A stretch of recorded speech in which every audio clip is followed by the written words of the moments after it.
Yes, thanks everyone for joining. I know we've done a couple ECAP Insight webinars going back to earlier this year. This is our first FP&A focused conversation. And really today we're looking to talk about enabling profitability through allocations within OneStream today. So just a really quick background. You see both Corey and myself are on from eCapital today. Just quickly introducing myself. I've been with eCapital for 12, 14 years. Looks like I got a time here. I'm sorry, about 12 years with eCapital, 14 years total in the EPM space. Super passionate about FP&A, especially operational data within OneStream. I just love the power that that can give organizations and us as users within the tool. And we'll definitely talk about how operational data can support allocations. But really today we'll just talk about allocations. We'll talk about how we can define them and how we can design the application to really take advantage of the core capability that OneStream has to support these business use cases. So again, that's our objective today, just allocations in OneStream and how do we leverage it, again, to drive that operational insight to really help us make decisions and make business decisions that can help us move the needle for our organizations. So from a use case standpoint, we can really create allocations off of any data set that we have in OneStream. And we oftentimes do this with our customer bases that we're working from. So we'll oftentimes set them up for forecast scenarios, for budget, for actuals. And we have different types of allocations that we have oftentimes enabled for organizations as well. I think our two most common types of allocations that we come across are going to be cost allocations. So those will be like shared services organizations, right? Like your corporate, or maybe even not even necessarily corporate, but operational that are more, a shared function. So like a finance, IT. There could even be like overhead if you're a manufacturer where, like a plant operator isn't necessarily doing a specific thing for like a specific product or department, but they have oversight that needs to be allocated. But those are probably more of our simpler allocations that we set up within OneStream because it's typically like a department or maybe an entity-based allocation as it makes its way down to different data sets. But a very common one, I think, quite frankly, one of the reasons it's more common is the data is more accessible, a lot easier to define what you want those allocations to be, and even some of the drivers that are needed to do that are just a little more accessible for us as like end users within OneStream. So we do that quite a bit with organizations. And then another one, which is a little less common, but we've definitely done quite a bit of within OneStream is profitability. That's really driving all things. Sometimes it's cost related. Sometimes there's other revenue type components that come in that we do need to allocate down to products or to specific customers. And again, this could be for actuals or maybe just forecast and budgeting processes.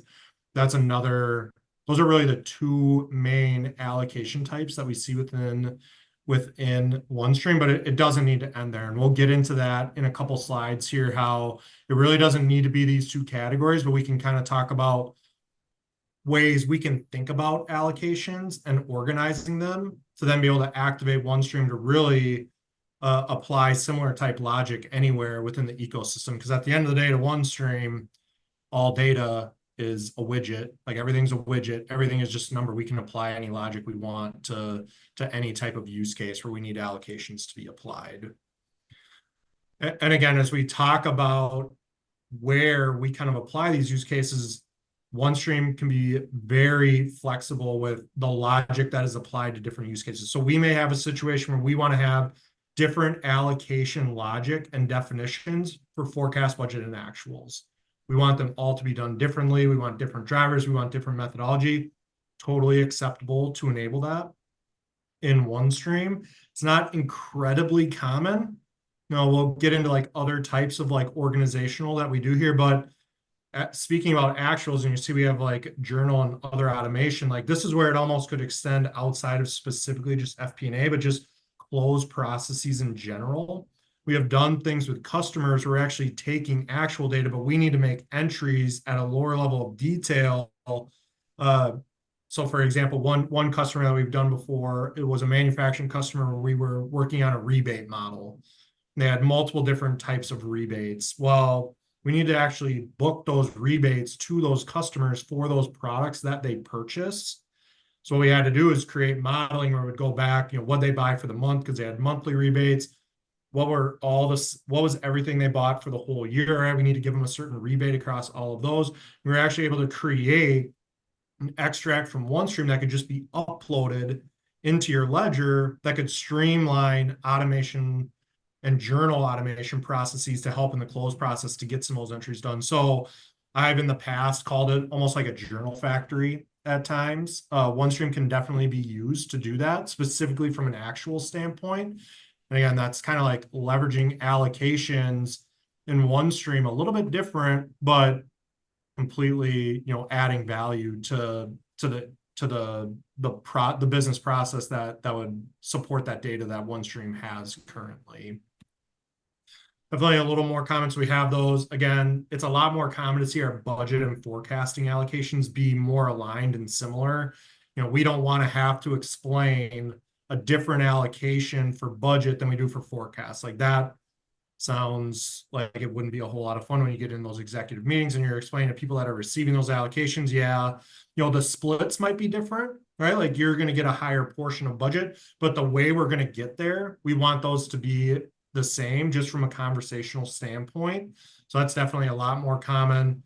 And then where we really get a lot of bang for our buck is when we can organize these allocation processes to be the same across all of our data sets. Because now we have one centralized solution, activating allocation, pushing summarized data down to more detailed data sets for reporting. But we can have a constant language across all of them that we can leverage. So we typically see a little bit of both out of all of these stars that we have here. But we definitely want to try to get into that yellow that we show now. If we can have a single allocation methodology that we can activate across all of our data set, obviously just from a human element, it's easier to remember and be able to understand a single allocation process than having to activate several to support a business process. But again, OneStream is very flexible, right? Like if we need to have different processes for different data sets, we absolutely can do that. And OneStream is ready and willing to support us in those processes. So again, we talked about those were the common types of allocations that we see a lot of customers deploy, but it doesn't have to be that way. So when we're coming out here and we're looking, we have a need to push data from a summary down to a detail of some kind. All you really need to think about is what is that pool that we need to allocate? Is it operating expenses? Is it revenue? Is it something completely different and totally operational based that we need to like push down to maybe even an employee level or something like that, right? Being very operational with that. So as long as you can define that pool, we can integrate that pool into OneStream, that can be the starting point of our allocations. Then again, you get that. What is going to be your metric for that allocation? Is it going to be a head count? Is it based off of actual history? Is it square footage in the examples that we have here? Or are they just manual inputs that we make, say 60% should go here, 40% should go here? Again, as long as we can get access to that metric, we have the ability to leverage that against the pool, and then we will push it down into the individual targets that we need to go here. So again, as we talk about profitability, the pool could be non-product specific expenses. So it could be like a shared services. It could also be, if we're talking about manufacturing, like other manufacturing costs, like an overhead type cost that isn't specific to a product. Well, we could go to the metric could be how much was produced in that facility. And that's going to we'll have X number of products. If we look at our targets that would go to that dimension, you can actually push those costs systematically into those products to now give us insight and reporting capabilities to fully burden that product or that product line or that customer, the department, whatever we need from a target, we can look to leverage operational. And this is where our operational data will come into this. We don't necessarily only want to use financial data to influence that. It's not always about history, right? And that certainly isn't a wrong answer, but we may want to integrate another operational data set to help be that metric, to push it from the pool to the target, to give us that insight, to once again make us actionable. And the really big benefit of Wall is going after those metrics is then you're not, as end users, managing all of those splits, which quite frankly, if you're managing a split down to like a product level, what benefit are you getting at that point anyway? It's going to force you to manually go in and like say, all right, each product or each customer needs to get this percentage anyway. That's kind of that's not the spirit of what we try to do with plan, right? We want to plan at higher levels and use insight to push it down into more detail. So getting that operational insight or that operational data into that metric to drive that insight can be incredibly powerful in our planning process as well. So again, once we've kind of identified our use cases, identified our data sets and our drivers and our data that we need to enable OneStream, there's really four main areas within the platform that we need to go to enable allocations within OneStream. So the first thing we would need to do is just make sure we have our metadata to support these processes. And big areas where metadata is needed is, you were talking about this before, do we have the statistical drivers? Do we have the statistical accounts? Do we have whatever those drivers or statistical data may be? Like, do we have a landing spot for those in OneStream so we can support those data integrations? So we oftentimes need to adjust the account dimension to account for this. And then the other big area is to leverage the flow dimension. So obviously both of these dimensions are just inherently in OneStream, and you're probably leveraging them if you're activating OneStream now. You're definitely leveraging account. I mean, every customer's doing that, and more than likely leveraging flow.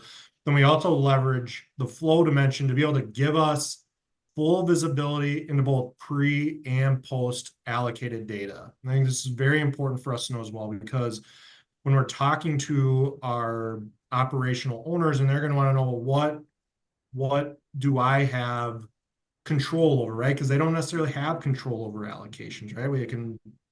We can try to fight for our departments or whatever they may be to like be in a certain area of the allocation threshold and what they should be burdened with at the end of the day. But we want to be able to show, like, at that low level, what is your direct cost? So we will actually normally rename these flow members to be that, like, this is a direct cost, this is a direct revenue, this is direct data that goes towards your product or your department or your company. And then we create indirect buckets, and there might be different profiles, right? We have different allocations. Some of them they're totally indirect. There's no product or customer in this example whatsoever in the data set, so it's completely indirect. Maybe the cost is direct to customer, but it's not to product. So we can create these different buckets to enable that visibility for us as data users and report users, to show us, like, not only what is direct cost, what is that indirect cost, and how is it hitting me as an indirect cost.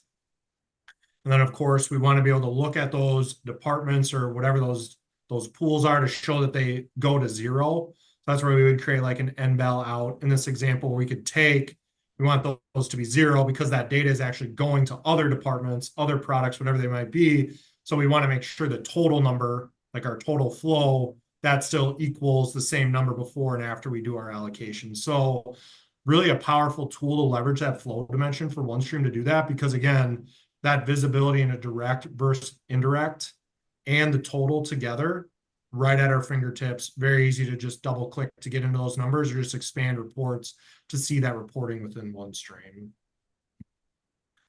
Then again, once we have our metadata in place, coming back to operational data sets, we may need to update or create some integrations to operational data sets. So that could be, this is really no different than integrating any data set in OneStream. We set up workflow profiles, we set up data sources, we connect to those data sources.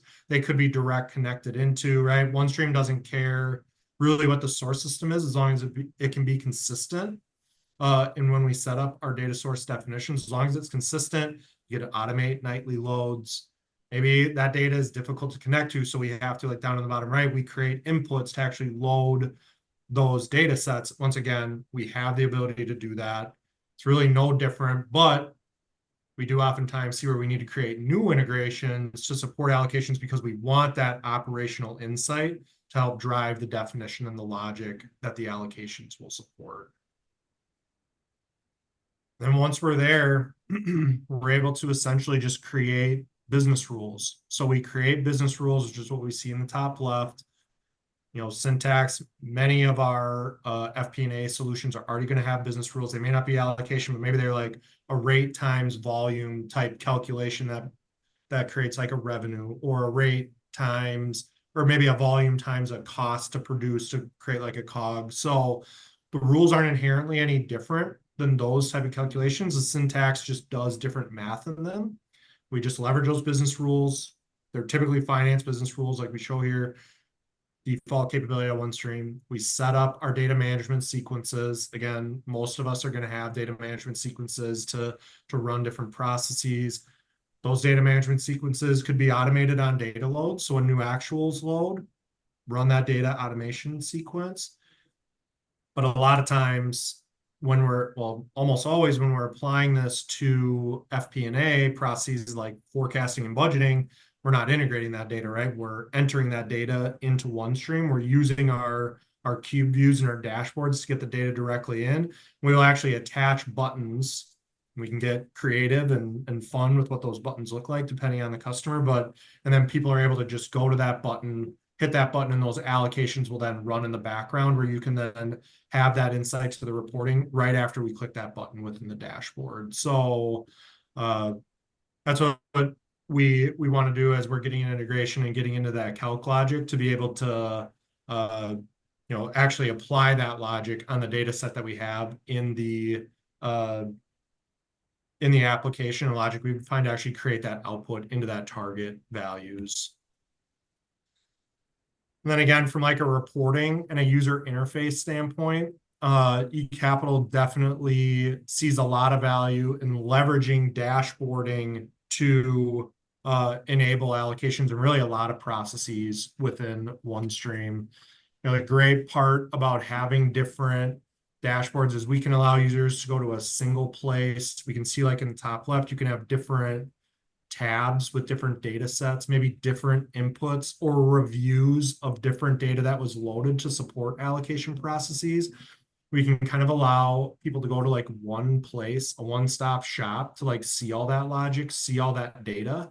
It's right there at their disposal. We think it's very powerful. We don't want people jumping all over the application. Where do I go for this and that? So we can really leverage those dashboards to streamline that process.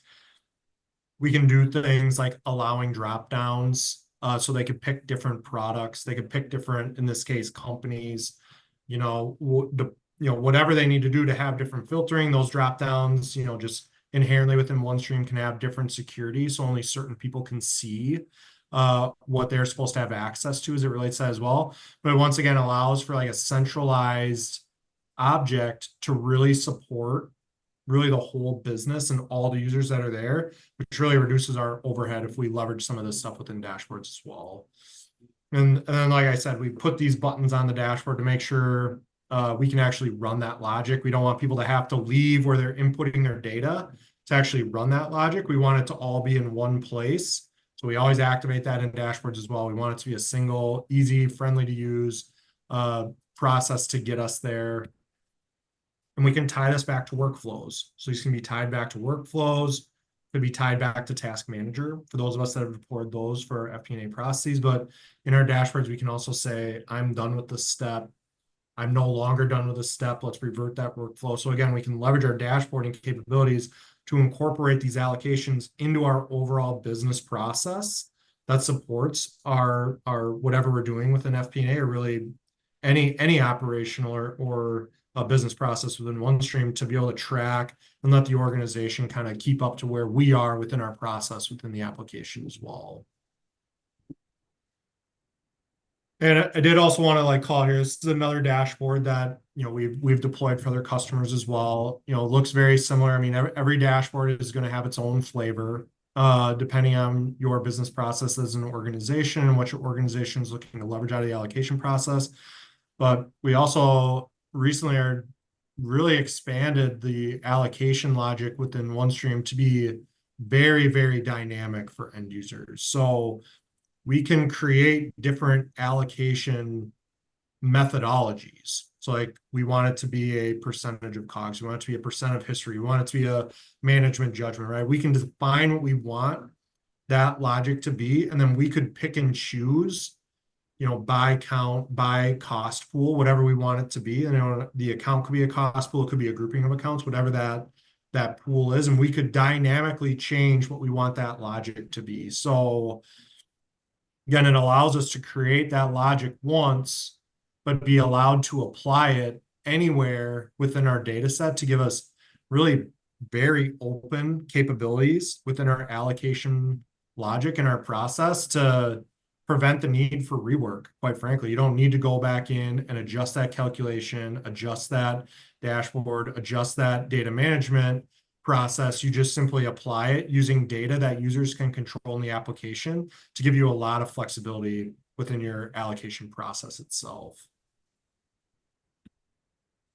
And again, the output of this, which is really important for us as we're doing some of this, is we now have that data at our disposal, within all of our reporting capabilities that we have in OneStream. So we can create cube views. So we can see like by account in the top left. We can see like what is the direct cost? What is the indirect cost? What are the different types of the indirect cost? Going all the way down to like what that total dollar amount is for those different line items. So we have that capability and we have it at all levels. So let's say you want to break down, right? I want to see for that raw material cost in this example, where am I allocating this at what products, right? Like how is this kind of coming out? We now have that in cube views. We have that in quick views, all of our Excel reporting, whatever it is there. That data is now available at our disposal as end users to answer some of these questions that we might be getting as it drives profitability type conversations. What products do we need to look at repricing? What customers do we need to renegotiate our prices with, or do we need to potentially stop doing business with at the end of the day, right? Or have some celebratory dinners with, right? Because they're really helping drive the needle for us as organizations, right? So that insight that we can get out of these allocations with pretty minimal upfront work, because we aren't going in and we're not diving in at every single intersection, right? We're creating logic to help systematically drive that data down. Can be very powerful when we want to have supplemental details to help us make decisions within OneStream. So that was mostly what I was looking to cover today. I know we like making these sessions quick, so please, join us next time as we're coming into our ECAP insights. I know that you had the ability. I don't know if we had any questions come in. I also want to say we have Corey. We have his contact info. We have a little QR code where you can watch some of our previous webinars as well. So if you're interested in allocations and you want to know more, or you want to talk through what that might look like for your business, feel free to reach out to Corey or myself. Corey's information is obviously right here. And again, got 4 or 5 already recorded webinars on account reconciliation processes as well, transaction matching, other things like that as well. So please scan that QR code, take a look at some of the learnings that are out there and take advantage, and appreciate people coming on. And if we have any questions, I'm happy to take some of those now. Yeah, just from an administrative perspective, I think everyone's on mute, Bob. So if you have a question, please feel free to hit the raise your hand button and Marissa can unmute you. So who has the first question? Maybe while we're waiting on that, Bob, just a couple things. I have a question maybe to pose for you that might be interesting to some of the folks on the webinar as well. As you think about the allocations and the modeling that you just walked us through, given that some of the underpinning calculations may be a little more complex or complicated, are there ever concerns or questions around how this might impact performance? Yeah, I think that is a good thing to call out, because inherently some of these data sets will be more, or some of this logic is going to be more wide reaching in its target that it's going to go to. That's kind of the whole point in allocations, right? We want to be able to take some data and explode it out into bigger data sets. So it generally does touch more intersections because of that. So it is something we need to be aware of. We've seen OneStream has a great calculation engine. So we've seen some great run times across very wide allocation processes. We're running them with, some customers that are having that target be across, hundreds, thousands, even like thousands of members and metadata that it's going to hit there. And we've also been really successful in leveraging processes to run in parallel as well. So just because you have multiple like shared services allocations, there's no reason we couldn't stack them to all run at the same time. So we get really creative with leveraging, getting that system fully utilized to leverage some of that logic. So it's very rare. I don't think it's ever happened where we've run into an allocation. It's like, this is just too much data we need to process. Absolute worst case scenario, we kind of break it down into digestible pieces and we put the OneStream calc engine, we put it to work if need be. Okay. Yeah, no, that's great. One other thing, if there's no other questions, Marissa, Bob, I would just ask, as people are considering using OneStream for allocations, I mean, what seems to be the biggest hesitation that you hear about or obstacle that maybe is a perception or something that you would clarify more broadly to the group? Yeah, I think a lot of times it's maybe there's a couple things that kind of come into play there. One is access to data, right? So like to have good allocations, we talked about that operational data set that would be your metric that would allow for the distribution to be meaningful to your business and your organization. Like that can be a barrier, but as long as that data exists somewhere, OneStream wants it. And OneStream can take it, and we don't have to worry about like maintaining that in Excel or something. It's just like very friendly data. Operational data can be very friendly and paired with our financial data set. So having a system that can get into meaningful metrics that are, have a lot of data in them, OneStream is ready and willing. And in my case, I'm super excited to integrate some of those data sets because I love having that operational data because of the insight it can pose. And then probably the other big one is just the flexibility to change. Like a lot of times organizations are going to want to change the logic that goes through allocations. And unfortunately, sometimes Excel can be our worst enemy when it comes to that. Just because you can doesn't mean you should. But again, what we've tried to get around with that is something that I showed in one of the dashboards. We can create a lot of different logic. That doesn't mean it all has to be applied. It doesn't mean we necessarily should create 100 different allocation profiles either. Like let's be clear, that is not winning either, right? Like that's going to be hard to explain 100 different allocation profiles. But if we need to have different profiles to apply in different ways, OneStream is ready to give us that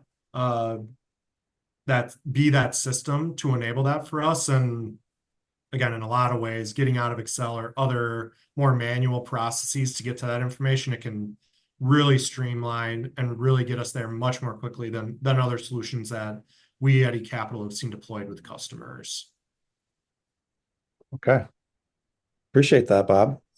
Yeah, this has been great. I appreciate you walking us through all of this. And as Bob already mentioned, our contact information or mine is on the screen. Feel free to reach out if there's questions or if you'd like to engage further with Bob and talk more. Until our next webinar, which again, Bob mentioned this, but we do have a monthly webinar. You can check it out by scanning the QR code, going to our website, or reaching out to either of us. And we welcome feedback and input, and as we put together our future calendar of webinars. So until next time, thanks so much for joining us. And thanks so much, Bob, for walking us through this. It's been great.